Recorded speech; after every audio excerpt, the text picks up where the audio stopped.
आइए समझते हैं मेटाबॉलिक डिसऑर्डर को। तो आपका जो बॉडी है वो ब्रेक डाउन करता है न्यूट्रिएंट्स को, न्यूट्रिएंट्स में स्पेशली किसे, कार्ब्स को, फैट्स को और प्रोटीन्स को, किसमें, सिंपलर फॉर्म्स में, टू प्रोड्यूस एनर्जी और बिल्ड टिश्यू।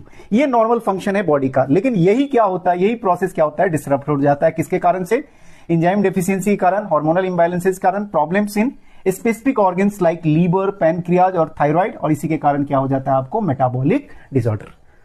अब इनके सिम्टम्स क्या क्या होंगे, तो फैटिक होगा, वीकनेस होगा, एबनॉर्मल ग्रोथ हो सकता है किड्स में या चिल्ड्रन कह लो, लो और हाई ब्लड शुगर लेवल होगा, वेट लॉस भी हो सकता है, ओबेसिटी मोटापा भी हो सकता है, लीवर किडनी प्रॉब्लम्स हो सकता है, मसल क्रैम्प और वीकनेस भी हो सकता है। मेटाबॉलिक डिसऑर्डर के जल्दी से एग्जांपल्स को देख लेते हैं। तो डायबिटीज मेलिटस ये जो है आप पहले नंबर पे रख सकते हो।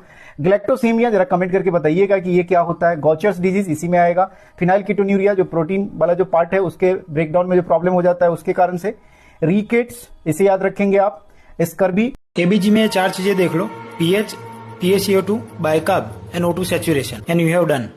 O2 सैचुरेशन से आपको पता चलेगा कि जो ब्लड लिया गया है वो आर्टेरियल है या वेनस है। अगर पेशेंट का सैचुरेशन 95 to 100 है, बट एबीजी रिपोर्ट में O2 सैचुरेशन 65 और 70 आ रहा है, इट मीन्स वो वेनस ब्लड था। The second thing is pH. ये हमने 12th में पढ़ा था कि पीएच कम है मीन्स एसिडिक और पीएच बढ़ गया मीन्स अल्कलाइन। अब समझो, PaCO2 रेस्पिरेटरी कंडीशन को डिस्क्राइब करता है और बाइकार्ब मेटाबॉलिक कंडीशन को डिस्क्राइब करता है। CO2 हमारी बॉडी में एक लिमिट तक हो तो अच्छा है, अगर वो बढ़ रहा है इट मीन्स एसिड बढ़ रहा है। सो अगर pH is low and PaCO2 is high, it means patient is in respiratory acidosis. ये मोस्टली COPD के पेशेंट में देखने को मिलता है। अब उसके opposite, if pH is high and CO2 is low, it is a respiratory alkalosis. अब देखो बाइकार्ब, वो ऑलरेडी अल्कलाइन है। सो अगर अल्कलाइन कम हो रहा है इट मीन्स एसिड बढ़ा है। if pH is low and bicarb is low, so it is a metabolic acid.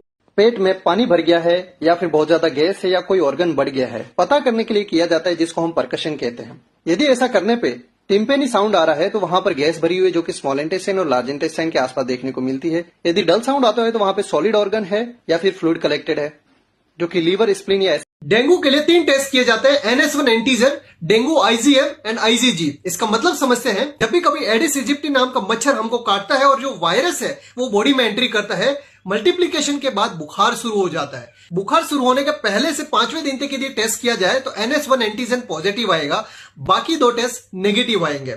अब बुखार के 5वें दिन तक हमारा शरीर इस वायरस को लड़ने के लिए एंटीबॉडी तैयार कर देता है, वो है IgM। अब 5वें दिन से 10वें 12वें दिन तक ये IgM पॉजिटिव आता है।